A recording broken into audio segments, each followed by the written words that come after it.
ஓட வச்சுருவோம். அதே ஆள் தான் இன்ஜினியரிங் வரப்போ அப்படியே பார்க்குறான். தம்பி ஃபியூஸ் போயிடுச்சுப்பா, பல்பை மாற்றுப்பானா பார்க்குறான். அது கஷ்டம்மா.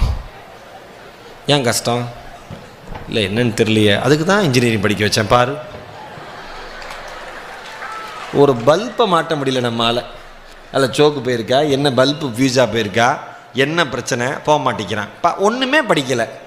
ஒரு எலக்ட்ரிஷியன் தெருவில் இருக்கார், வராரு, 30 ரூபா வாங்குறாரு, டப்பு டப்பு ஜோக்கை கட்டுறாரு, மாட்டுறாரு, 2 வயரை திருக்கிறாரு, முடிஞ்சிடாரு, லைட்டு போட்டு எரிஞ்சிருச்சு. உடனே நம்ம பையன், வெரி குட் ப்ரோ, நாளைக்கு எனக்கு எக்ஸாம், நல்ல வேலை காப்பாற்றுனீங்க. அவர் கேட்குறாரு, என்ன படிக்கிறீங்க? இன்ஜினியரிங்.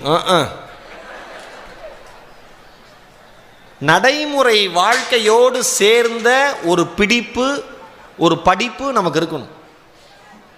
நாம் எதையுமே படிக்கிறது எதையுமே இம்ப்ளிமெண்ட்டே பண்ணுறதில்ல. அதில் நம்ம